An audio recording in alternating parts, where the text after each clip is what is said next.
മുഖ്യമന്ത്രി നിർണയവുമായി ബന്ധപ്പെട്ട അനിശ്ചിതത്വത്തിൽ കടുത്ത വിമർശനവുമായി NSS general secretary G Sukumaran Nair രംഗത്തെത്തി.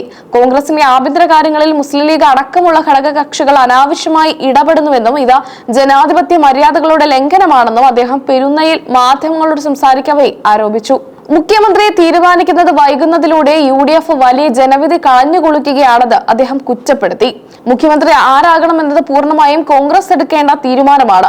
എന്നാൽ ഹൈക്കമാൻഡ് അഭിപ്രായം തേടുന്നതിന് മുമ്പ് തന്നെ ലീഗ് അടക്കമുള്ള കക്ഷികൾ സമ്മർദ്ദവുമായി രംഗത്തിറങ്ങി.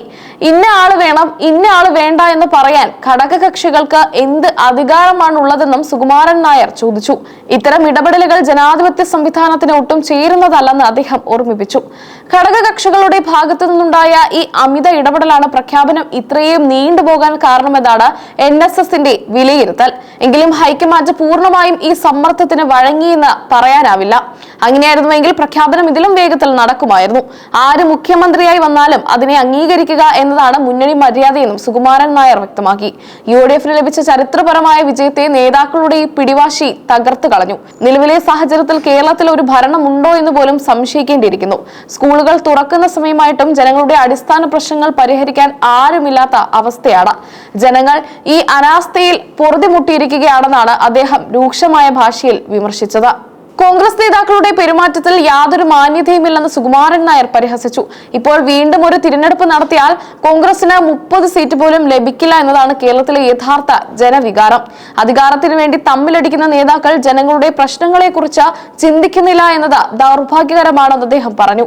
മുന്നണിയിലെ വലിയ പങ്കാളിയായ കോൺഗ്രസിനെ ദുർബലപ്പെടുത്തുന്ന നീക്കങ്ങളാണ് ഘടകകക്ഷികളുടെ ഭാഗത്തു നിന്ന് ഉണ്ടാകുന്നത്.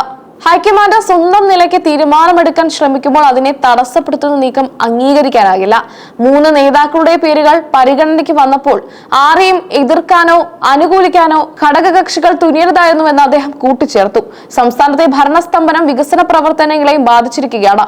ഒരു നായകനില്ലാത്ത അവസ്ഥയിൽ ഉദ്യോഗസ്ഥ ഭരണമാണ് നടക്കുന്നത്. വിദ്യാഭ്യാസ മേഖലയിലും ക്രമസമാധാന നിലയിലും ശ്രദ്ധിക്കേണ്ട സമയത്ത് നേതാക്കൾ ഡൽഹിയിൽ അധികാരം പങ്കുവെക്കുന്ന തിരക്കിലാണെന്നത് ലജ്ജാകരമാണെന്ന് NSS ജനറൽ സെക്രട്ടറി പറഞ്ഞു. ജനാധിപത്യത്തിൽ ജനവിധിക്ക് വലിയ വിലയുണ്ട്. എന്നാൽ ആ വിധിയെ മാനിക്കാതെ ഗ്രൂപ്പ് താല്പര്യങ്ങൾക്കും മുന്നണി താല്പര്യങ്ങൾക്കും പിന്നാലെ പോകുന്നത് ജനങ്ങളോടുള്ള വഞ്ചനയാണ്. കോൺഗ്രസ് തങ്ങളുടെ കരുത്ത് തെളിയിക്കേണ്ടതിന് പകരം മറ്റുള്ളവരുടെ സമ്മർദ്ദത്തിന് വഴിപ്പെടുന്നത് പാർട്ടിയുടെ അടിത്തറ ഇളക്കുമെന്നും അദ്ദേഹം മുന്നറിയിപ്പ് നൽകി. സാമുദായിക സന്തുലിതാവസ്ഥയും രാഷ്ട്രമര്യാദയും പാലിക്കപ്പെടേണ്ടതുണ്ട്. ഒരു പ്രത്യേക വിഭാഗത്തിന്റെ താല്പര്യങ്ങൾ മാത്രം സംരക്ഷിക്കപ്പെടുന്നത് കേരളത്തിന്റെ പൊതുവായ രാഷ്ട്രീയ സംസ്കാരത്തിന് ഗുണകരമല്ല. ഈ പോക്ക് തുടർന്നാൽ ജനങ്ങൾ ഇതിന് ശക്തമായ മറുപടി നൽകുമെന്ന കാര്യത്തിൽ തർക്കമില്ലെന്ന് അദ്ദേഹം ഓർമ്മിപ്പിച്ചു.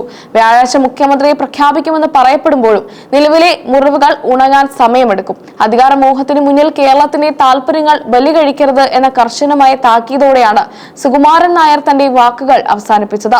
ഈ വിമർശനം വരും ദിവസങ്ങളിൽ UDFനുള്ളിൽ വലിയ ചർച്ചകൾക്ക് വഴിവെക്കുമെന്ന് ഉറപ്പാണ്.